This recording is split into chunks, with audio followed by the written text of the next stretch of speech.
उत्पत्ति का ग्रंथ 31वां अध्याय। इस अध्याय में 55 वचन है, 55 वचन है।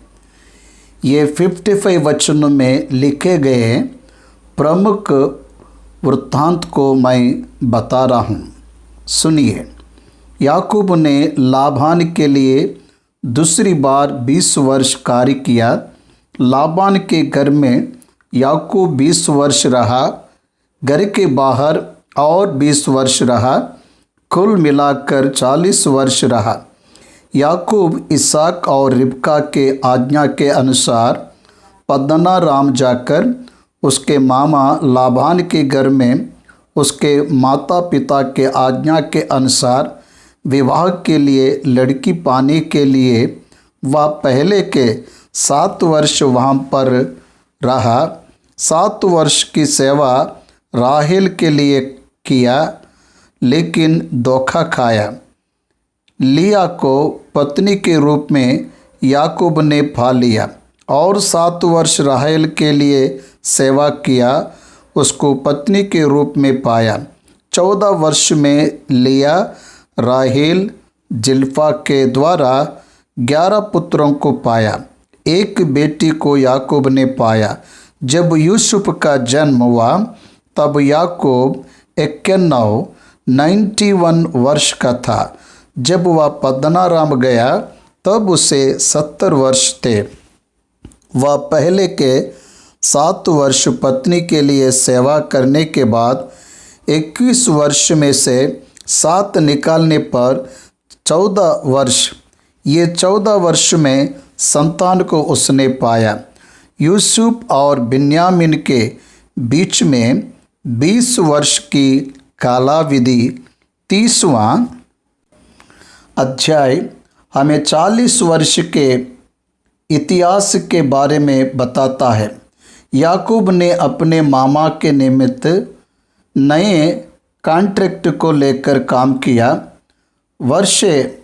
वैसे काम करते समय परमेश्वर ने याकूब को अत्यधिक आशीष दिया। लाबान के भेड़ बकरियां कमजोर थी, निर्बल भेड़ बकरियां लाबान के थे। याकूब के भेड़ बकरियां बलवान हैं। परमेश्वर ने उसे जैसे दिया, चित्ती वाले व चितकबरी वाले बकरी, चित्ती वाले व चितकबरी वाले भेड़ और भेड़ों में काली भेड़ याकूब के वश में थे। ऐसे जो भेड़ बकरियां नहीं है वे लाबान के पुत्रों के हुए। लाबान ने याकूब को 3 दिनों की दूरी पर रखा।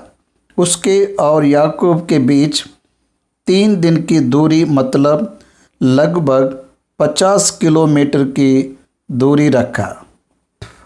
ऐसे समय चलता गया। हर बार परमेश्वर उसे आशीष दे रहा था। तब लाबान आकर उसकी मजदूरी को बदलता था।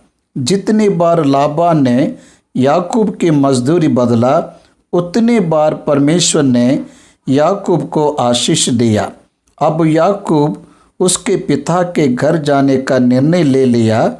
उसका कारण यह है कि लाबान के संतान याकूब के ऊपर बातों से तीर चला रहे थे। 21वां अध्याय की शुरुआत इसमें हुई। 21वां अध्याय की शुरुआत इससे ही हुई है। फिर लाबान के पुत्रों की ये बातें याकूब के सुनने में आई। याकूब ने हमारे पिता से सब कुछ छीन लिया है, इसलिए उसने उसके पत्नियों को बुलाकर उसकी कराई और मजदूरी के बारे में जानकारी दिया। और उसने कहा, मैं अपने पिता के घर जाना चाहता हूँ। मेरे परमेश्वर ने मेरी सेवकाई को देखकर तुम्हारे पिता के भेड़ बकरियाँ मुझे दिया। मेरा परमेश्वर मुझे दिखाई दिया। बेतेल के परमेश्वर ने मुझे दर्शन दिया। मुझे यहाँ से जाने के लिए कह रहा है। उसकी आज्ञा के अनुसार मुझे जाना ही है, ऐसा कह रहा है। इस पर उन्होंने भी सहमति दिए।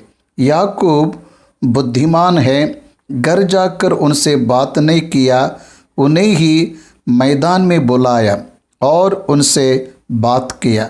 उन्होंने भी उनके पिता के ऊपर नाराज़गी को जताए। हमें भी हमारे पिता ने धोखा दिया, हमें जो मिलना चाहिए उसे भी उसने छीन लिया। ऐसी भावना को उन्होंने व्यक्त किए। उसके बाद राहेल और लिया दोनों भी उसके पति के साथ खड़े रहे। वह अपना सब कुछ लेकर भागा और महानदी के पास उतरकर अपना मुँह गिलाद के पहाड़ देश की ओर किया। तीसरे दिन लाबान को समाचार मिला कि याकूब भाग गया है। दोनों के बीच में 3 दिन की यात्रा है, तो यहाँ 3 वहाँ 3, 6 दिन यात्रा करने तक नहीं आ पाएगा। याकूब के पास लाबान नहीं आ सकता, इसलिए उसने 7 दिन अपने भाइयों को साथ लेकर उसका पीछा किया और मिलाद के पहाड़ देश में उसको जा पकड़ा। इस तरह याकूब से मिलने के बाद उसके साथ विस्तार में बात करने की जरूरत पड़ी। लेकिन परमेश्वर ने क्या कहा? अब सुबह लाबान बस याकूब से लाबान मिलने वाला ही था। तब परमेश्वर ने लाबान से स्वप्न में कहा, सावधान, मेरे सेवक याकूब के साथ बुरा या भला मत कहना, उसे कुछ मत करना। ऐसा परमेश्वर ने एक चेतावनी दिया। इस पर लाबान डर गया।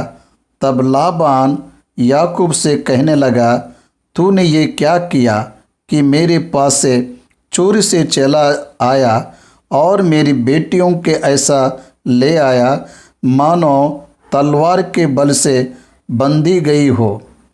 क्यों चुपके से भाग आया और मुझसे बिना कुछ कहे मेरे पास से चोरी से चला आया? नहीं तो मैं तुझे आनंद के साथ मृदंग और वीणा बजवाते और गीत गवाते विदा करता। तब लाबान याकूब पर एक दोष लगा रहा है, तू जा रहा है ठीक है, पर मेरे गृह देवताओं को क्यों ले जा रहे हो? याकूब ने उत्तर दिया, मैंने तेरे गृह देवताओं को नहीं लिया। जिस किसी के पास तू अपने देवताओं को पाए वह जीवित ना बचेगा, मर जाएगा। उसने कहा। लाबान ने तंबू में हर जगह देखा, उसे राहेल चुरा कर लाई थी। वह गृह देवताओं को वह सोने के मूर्ति होंगे।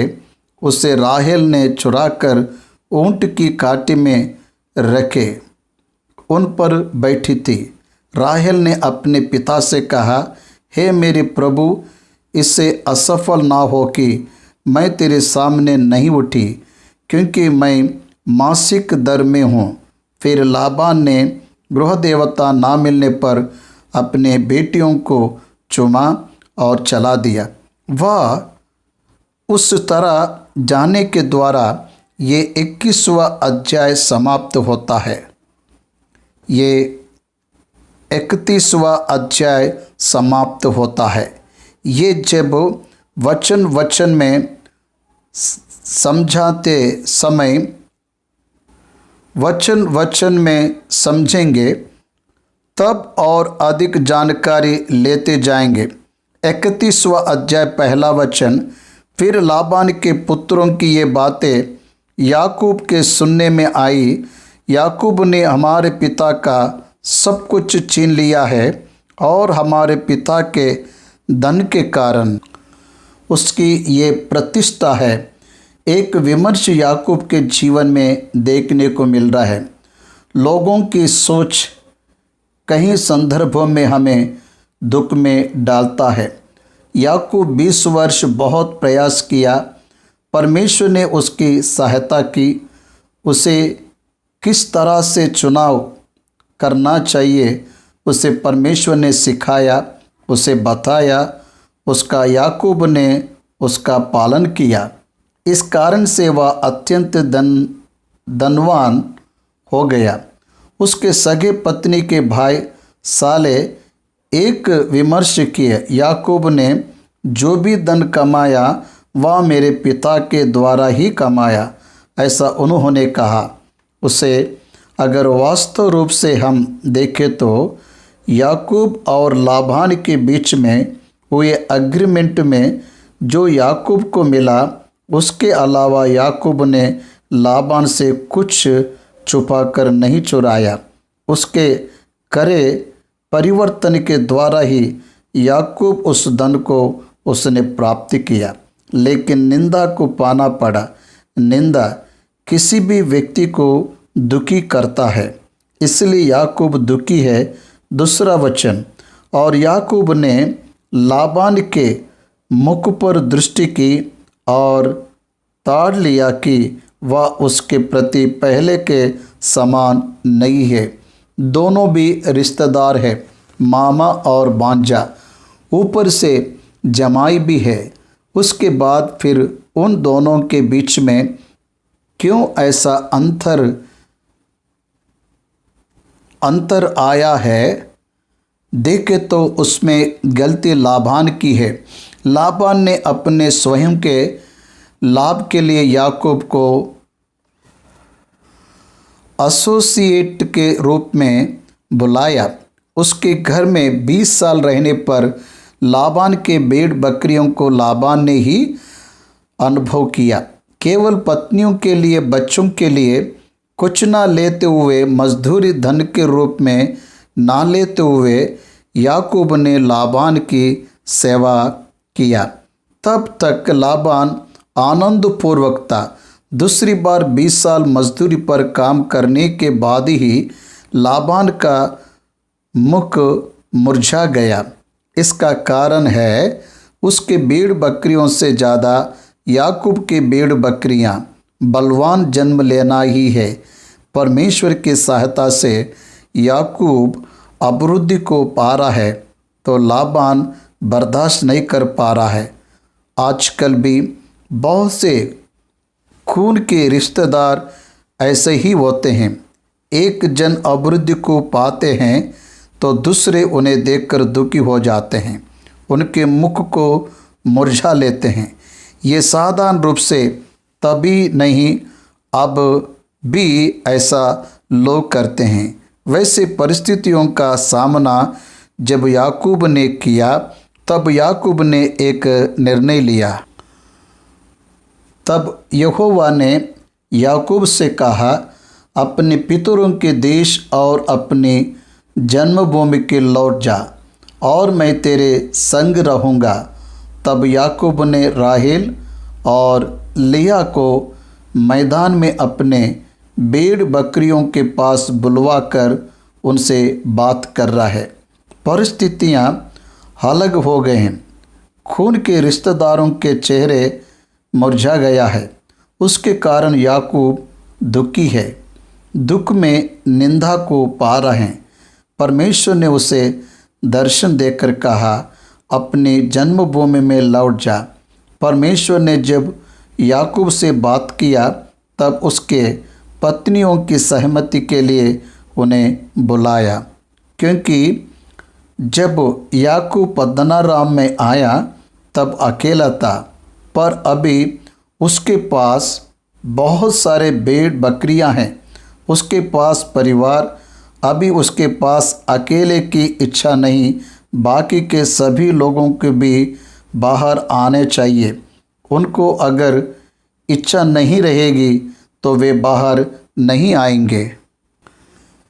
इसलिए उनके साथ बात करने के लिए वह स्वयं ना जाते हुए घर में रहने वाले दोनों पत्नियों को मैदान में बुलाया, टू मेंटेन द सीक्रेट्स।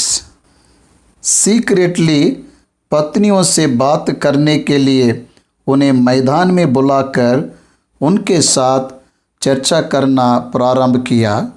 तुम्हारे पिता के मुख से मुझे जाना पड़ता है कि वह मुझे पहले के समान अभी नहीं देख, पर मेरे पिता का परमेश्वर मेरे सगा मेरे संग है, उसके दोनों पत्नियों को बता रहे, तुम्हारे पिता के मुख से मुझे जान पड़ता है कि वह मुझे पहले के समान अब नहीं देखता। पहले के 20 वर्ष में, अभी के 20 वर्ष में, प्रारंभ में जैसा तुम्हारे पिता की दया मुझ पर थी, अभी ऐसा नहीं है। ये मुझे समझ आ गया।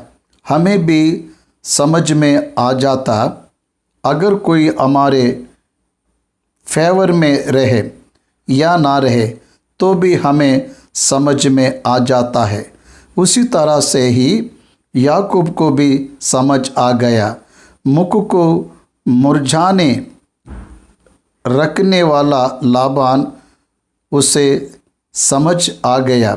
याकूब ने ये बात अपने पत्नियों को बताया, लेकिन परमेश्वर मेरे संग है, ये बात भी उन्हें बता रहा है।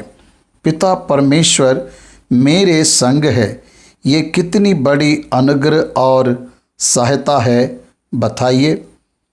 खून के रिश्ते वाला उस नगर का सीरियावासी लाबान मुख को फेर लिया, लेकिन परमेश्वर उस पर ध्यान दे रहा है और उसके संग है। एक परम सत्य को हमें सीखना चाहिए। हमारे समीप वाले हमें छोड़ दे, हमारे बंधु हमें भूल जाए, हमारे माता पिता हमें भूल जाए, याकूब के द्वारा हमें समझ आ रहा है कि हमें ना छोड़ने वाला और ना त्यागने वाला परमेश्वर हमारे साथ है। तुम भी जानते हो कि मैंने तुम्हारे पिता की सेवा शक्ति भर की है। परमेश्वर किसे आशीष देगा जानते हो क्या? जो पूर्ण शक्ति के साथ सेवा करता है। आधा आधा काम नहीं, संपूर्ण शक्ति के साथ काम करना चाहिए। यीशु मसीह प्रभु उस पर विश्वास रखने वालों के लिए क्या काम सिखा रहा है। तुम अपने पूर्ण शक्ति, पूरे बल और पूरे मन से तुम्हारे परमेश्वर यहोवा से प्रेम रखना और सेवा करना, ये बताया। संपूर्ण शक्ति के साथ परमेश्वर से प्रेम रखना। उसी तरह याकूब अपने संपूर्ण शक्ति से लाबान की सेवा किया। उसके फिर जाने वाला काम में कमी ना रहे, ऐसा किए। परिश्रम करते हुए कार्य किया। ये बात को दोनों पत्नियां जानते हैं। कितने परिश्रम के साथ उनके पिता के लिए काम किया। तुम्हारे पिता ने मुझसे चल करके मेरी मजदूरी को 10 बार बदल दिया, परंतु परमेश्वर ने उसको मेरे हानि करने नहीं दिया, क्योंकि याकूब अपने पत्नियों के साथ परमेश्वर की बातों को बता रहा है। क्यों जानते हो? क्योंकि वह परमेश्वर मुझे मेरे पिता के देश और मेरे देश में जाने के लिए कह रहा है। ये बातों को वे समझे, इसलिए परमेश्वर की विशेषता को उन्हें बता रहा है। मेरे परमेश्वर ने मुझे नहीं छोड़ा, लेकिन तुम्हारे पिता ने मुझसे चल करके 10 बार मजदूरी बदला। धोखा ना खाओ, परमेश्वर टट्टों में उड़ाया ना जाएगा। याकूब ने अपने भाई से चल किया। अब याकूब के साथ 10 बार चल हो रहा है, धोखा हो रहा है। ये 40 वर्ष के जीवन में याकूब बहुत बार धोखा खाया। ही रिपेड द कंसिक्वेंसेस, उसके परिणाम को याकूब भुगत जा रहा है। उसका जीवन पूरा निंदा और धोखा खाने में ही गुजर गया। 8वां वचन में कहता है, जब उसने कहा चित्त वाले बच्चे तेरी मजदूरी ठहरेंगे, तब सब भेड़ बकरियां चित्ती वाले ही जनने लगी। और जब उसने कहा दारी वाले बच्चे तेरी मजदूरी ठहरेंगे। तब सब भेड़ बकरियां दारी वाले जनने लगी। ये क्या है, कैसे जनेगी? यही बात लाबान को भी समझ नहीं आ रहा था। इसलिए लाबान 10 बार मजदूरी बदला, क्योंकि गॉड इज बिहाइंड जैकब। परमेश्वर याकूब के पीछे हैं। ये लाबान को नहीं पता।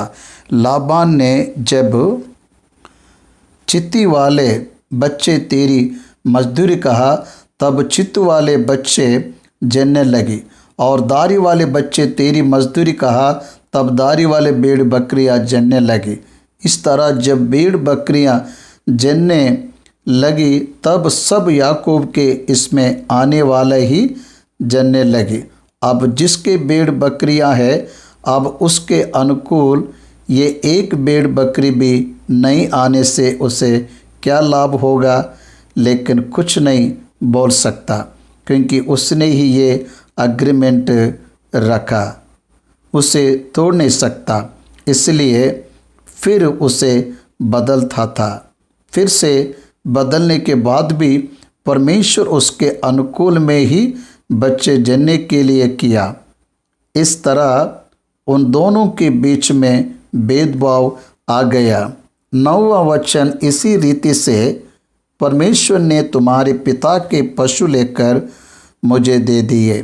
याद रखिए, आप में से कोई भी आर्थिक रूप से आशीष को प्राप्त करते हैं तो आप सबके लिए एक समस्या है। दूसरे लोग आपको देखकर ईर्ष्या करेंगे। पहले जैसे रहते थे वैसा नहीं रहेंगे। ये याकूब और लाबान के जीवन में याकूब के अभिवृद्धि को पाने के बाद लाबान ने मुख को फेर लिया, मुख को मुरझा लिया। उस तरह परमेश्वर ने लाबान के सब भेड़ बकरियों को याकूब को दे दिया। जब लाबान ने देखा याकूब को सब भेड़ बकरियां मिल रहे हैं, तब लाबान बर्दाश्त नहीं कर पाया।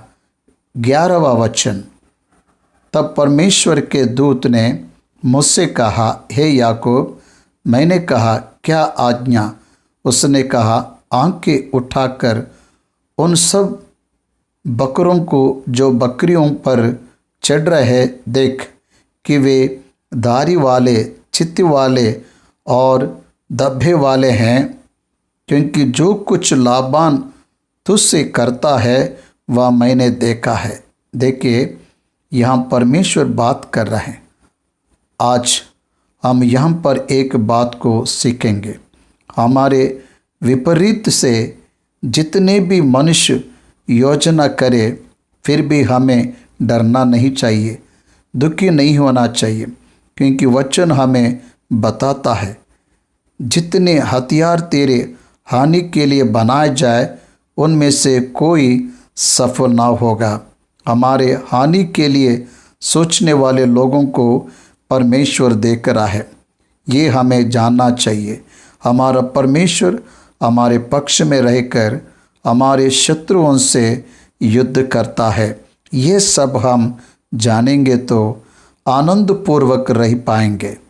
तेरा मामा लाबान ने जो कुछ तुझसे किया है वह मैंने देखा हूँ।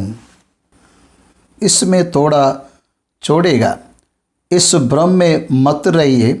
सब कुछ परमेश्वर ने देखा, इसलिए लाबान को गिराया और याकूब को ऊंचा उठाया।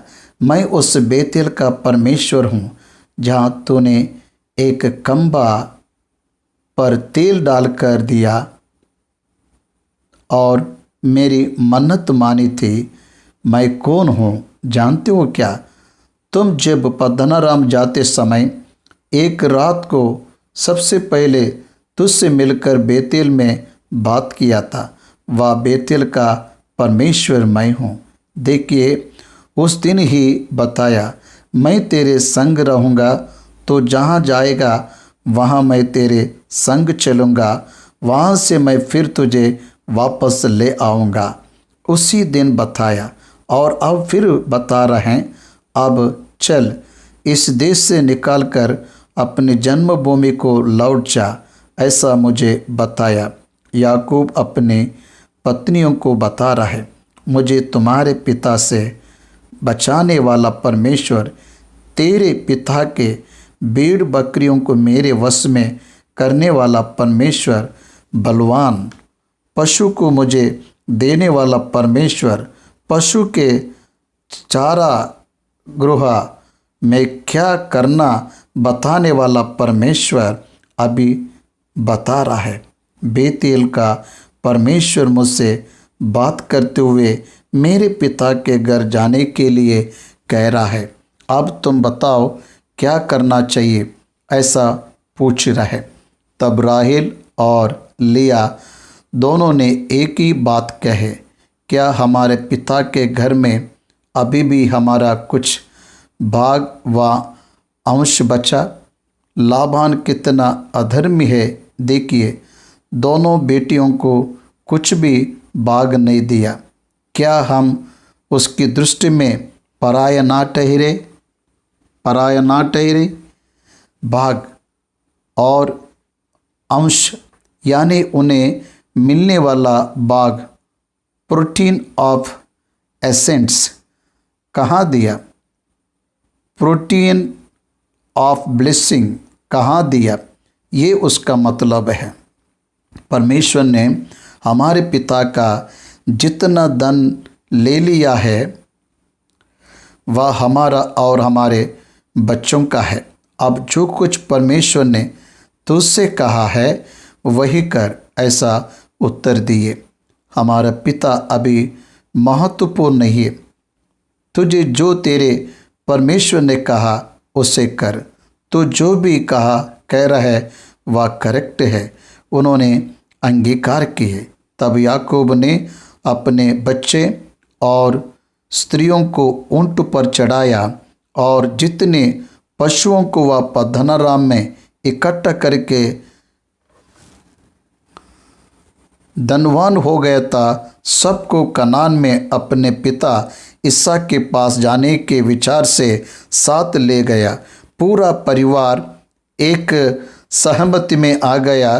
परमेश्वर के बात के अधीन होने का निर्णय उन्होंने लिया और पद्दनराम और हारान को छोड़कर कनान जाने के लिए वह तैयार हो गए, जाने लगे। परमेश्वर कितना महान है।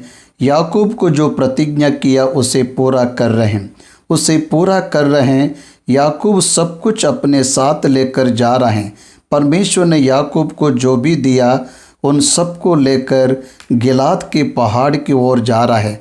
तीसरे दिन लाबान को समाचार मिला कि याकूब भाग गया है, इसलिए उसने अपने भाइयों के साथ लेकर उसका 7 दिन तक पीछा किया और गिलाद के पहाड़ देश में उसको जा पकड़ा। देखिए, गिलाद के पहाड़ देश में जाने के बाद लाबान ने एक बात बताया। देखिए क्या है वो।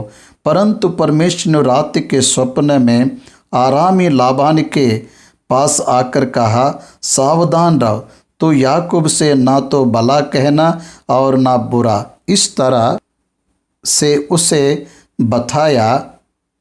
परमेश्वर इतना परफेक्ट है कि लाबान 7वें दिन गिलाद पहाड़ के पास याकूब के ऊपर अपने बल को दिखाएगा, अपने क्रोध को निकालेगा, याकूब को नाश करने की कोशिश करेगा, उसे डराने की कोशिश करेगा। ये सब परमेश्वर को पहले से ही पता है। इसलिए पहले के रात अब सुबह गिलाद के पहाड़ देश पर याकूब से मिलने ही वाला था। उसके पहले की रात को सपने में जाकर लाबान को चेतावनी दिया, परमेश्वर हमारे शत्रुओं को डराता है। निर्गमन के ग्रंथ में इस्राएलियों के शत्रु मिस्र लोगों को जितना डराया उतने याकूब के कारण लाबान को परमेश्वर ने डराया। मेरे कारण मेरे शत्रुओं को डराने वाला परमेश्वर, तेरे कारण तेरे शत्रुओं को डराने वाला परमेश्वर तेरे पास है। कितना धन्य है। एक बार सोचिए, 25वां वचन। लाबान याकूब के पास पहुंच गया। याकूब अपना तंबू गिलाद नामक पहाड़ी देश में खड़ा किया। था और लाबान ने भी अपने भाइयों के साथ अपना तंबू उस पहाड़ देश में खड़ा किया। तब लाबान याकूब से कहने लगा, तूने यह क्या किया कि मेरे पास से चोरी से चला आया और मेरी बेटियों को ऐसा ले आया मानो तलवार के बल से बंदी बनाई गई हो। देखिए, दो प्रश्न पूछ रहे हैं इस वचन में। उसके बाद दूसरा प्रश्न, तो क्यों चुपके से भाग आया और मुझसे बिना कुछ कहे मेरे पास से चोरी से चला आया? नहीं तो मैं तुझे आनंद के साथ मृदंग और वीणा बजवाते और गीत गवाते विदा करता। सच है क्या? वैसे ही विदा करता था क्या? लाबान उतना अच्छा है क्या? उतना अच्छा है तो परमेश्वर ने लाबान को प्रकट होकर चेतावनी क्यों दिया? लाबान के ऊपर परमेश्वर का भय आ गया। याकूब का परमेश्वर कौन है ये बात लाबान को पता है। लाबान को बहुत अच्छे से पता है ये सिर्फ याकूब का परमेश्वर नहीं, अब्राहम का परमेश्वर और इसहाक का भी परमेश्वर है। क्योंकि उसके घर जब उसकी बहन को मांगने के लिए एलियाजर आया था, तब उसके पिता के बंधु अब्राहम के आशीषों के बारे में वह जानता था। लाबान ने अब्राहम के घर में उसकी बहन रिबका को बहू के रूप में भेजा। लाबान ने जब बहन तो लाखों की आदि माता होगी, जब ये आशीष दे रहा था तो लाबान को यहोवा पता था। यहोवा के द्वारा आशीष पाने वाला बाहर मत रुक, अंदर आ, ये कहते समय भी उसे यहोवा पता था। इसलिए परमेश्वर के साथ मुकदमा लड़ने के लिए लाबान पागल नहीं है। इसलिए लाबान ने पूरी बाजी पलटा दिया, मृदंग और वीणा बजवाते हुए बेचता था। ऐसा प्यार से बात कर रहे, तूने तो मुझे अपने बेटे बेटियों को चुमने तक ना दिया। तूने मूर्खता की है। तुम लोगों की हानि करने की शक्ति मेरे हाथ में तो है, पर तुम्हारे पिता के परमेश्वर ने मुझसे बीती हुई रात में कहा, सावधान रहो, याकूब से ना तो भला कहना और ना बुरा। देखिए, लाबान ने परमेश्वर के बात करने की जानकारी को दिया। भला अब तो अपने पिता के घर का बड़ा अभिलाषी होकर चला आया तो चला आया, पर मेरे देवताओं को तूने क्यों चुरा ले आया है? ध्यान दीजिए, एक निंदा को याकूब पर डाल रहा है। उसकी कारण राहेल है। राहेल अपने पिता के घर के गृह देवताओं को चुरा कर ले आई। याकूब चौंक गया, मैंने कब तेरे घर के देवताओं को चुराया? याकूब आश्चर्यचकित हुआ। याकूब ने कहा, जिस किसके पास तू अपने देवताओं को पाए वह जीवित ना बचेगा। मेरे पास तेरे जो कुछ निकले उसे भाई बंधुओं के सामने पहचान कर ले ले। राहेल ने गृह देवताओं को चुराया, ये बात याकूब नहीं जानता था। 33वां वचन, यह सुनकर लाबान याकूब और लिया और दोनों दासियों के तंबुओं में गया और कुछ ना मिला। तब लिया के तंबू में से निकलकर राहेल के तंबू में गया। राहेल तो गृह देवताओं को ऊँट की काठी में रख के उन पर बैठी थी। लाबान ने उसके सारे तंबू में टटोलने पर भी उन्हें ना पाया। राहेल ने अपने पिता से कहा, हे मेरे प्रभु, इससे अप्रसन्न ना हो कि मैं तेरे सामने नहीं उठी, क्योंकि मैं मासिक धर्म से हूँ। अतः उसे ढूंढने पर भी गृह देवता उसको ना मिले। तब याकूब क्रोधित होकर लाबान से झगड़ने लगा और कहा, मेरा क्या अपराध है?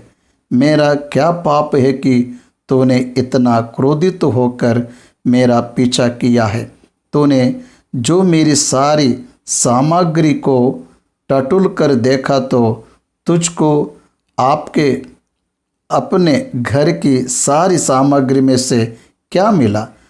कुछ मिला है तो उसको यहाँ अपने और मेरे भाइयों के सामने रख दे और वे हम दोनों के बीच न्याय करे। याकूब को बहुत गुस्सा आया, वह चिल्लाने लगा, उससे कहा, हमारे सामग्री में कहाँ मिला? बात बता। गृह देवताओं को चुराने वाली राहेल बिन्यामीन को जन्म देते समय डिलीवरी के समय में मर गई। याकूब ने जो कहा वही व्यर्थ नहीं हुआ, वह पूरा हुआ। उसने भी नहीं सोची गृह देवताओं को चोरी करने के द्वारा ऐसी परिस्थिति आएगी। उसने भी नहीं सोची कुछ मिला हो उसको अपने और मेरे भाइयों के सामने रख दे और वे हम दोनों को बीच न्याय करे। मेरे ऊपर तूने जो इल्ज़ाम लगाया उसे विथड्रॉ कर। ऐसा बात कर रहे हैं। यहाँ पर देखिए 38वें वचन में याकूब ने लाबान से कहा, इन 20 वर्ष तक मैं तेरे पास रहा, इनमें ना तो तेरी भेड़ बकरियों के गर्भ गिरे और ना तो मेढ़ों का घास मैंने कभी खाया, जिसे बनेले जंतुओं ने फाड़ डाला। उसको मैं तेरे पास ना लाता था, उसकी हानि में से ही उठाता था, उसकी हानि मैं ही उठाता था। चाहे दिन को चोरी जाता, चाहे रात को, तू मुझसे उसको ले लेता था। लाबान बहुत क्रूर है, सहज रूप से होने वाले लाश को भी वह नहीं जलता। बनेले जंतुओं के फाड़ डालने पर, चोरी होने पर जो नुकसान होता वह लाबान भुगतना नहीं चाहता, इसलिए उसे भी तू ही भर कहता था। दिन में चोरी हो, रात में चोरी हो, तुझे ही भरना होगा। उतने कठिन रूप से याकूब के पास से लाबान ने वसूल किया।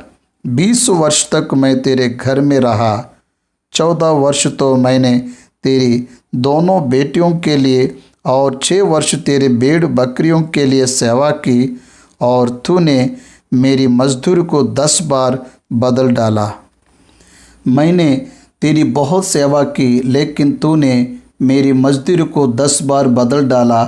मेरे पिता का परमेश्वर अर्थात अब्राहम का परमेश्वर, जिसका भाई इसहाक भी मानता है, यदि मेरी ओर ना होता तो निश्चित तो अब मुझे चुच्चे हाथ काली हाथ जाने देता।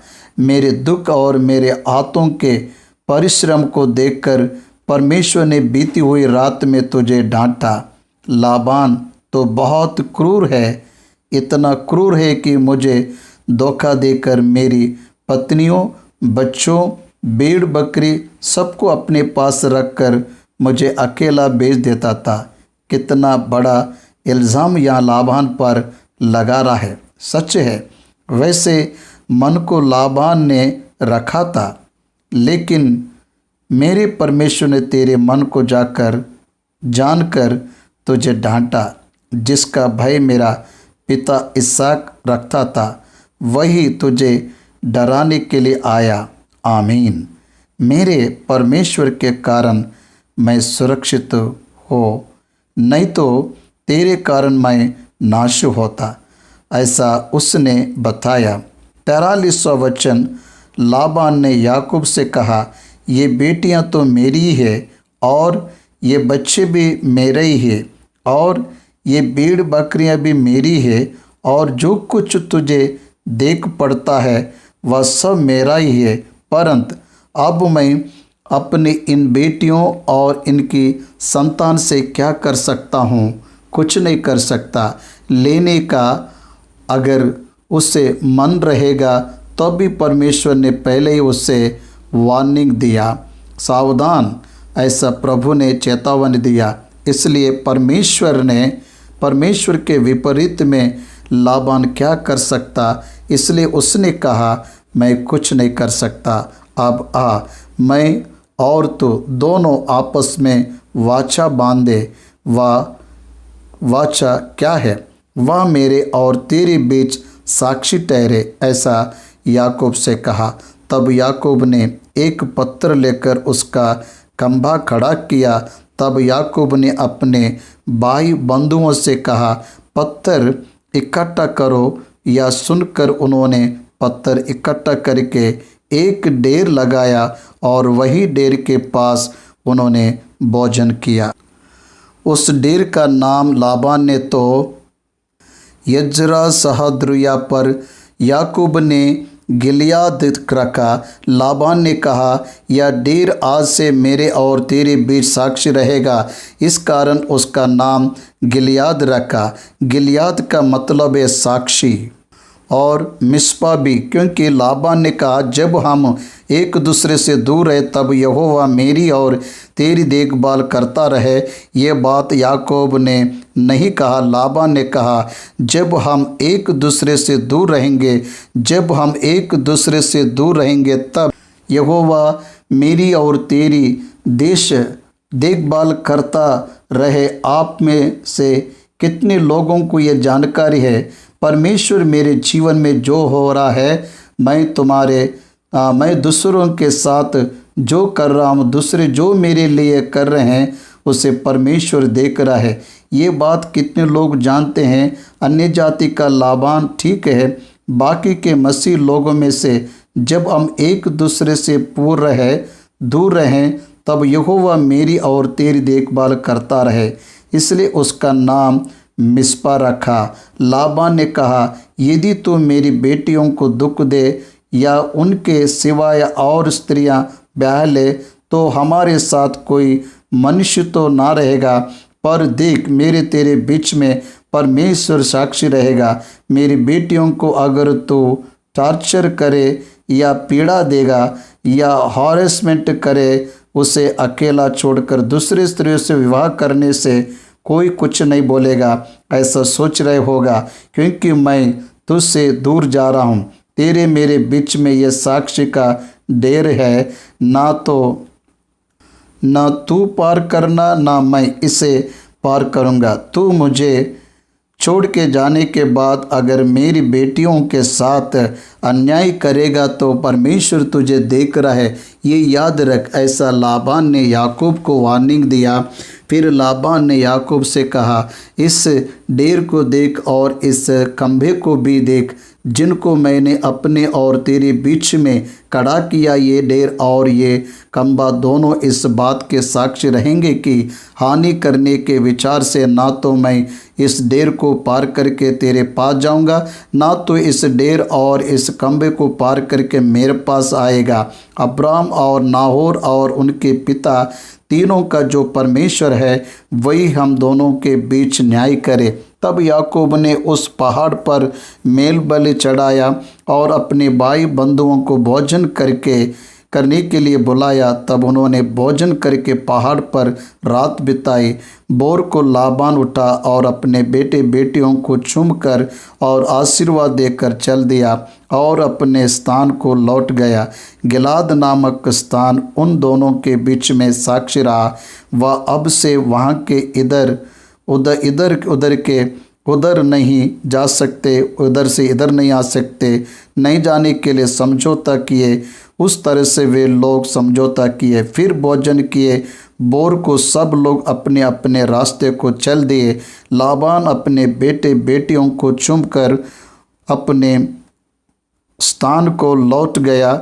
यहाँ से 31वां अध्याय समाप्त हो गया।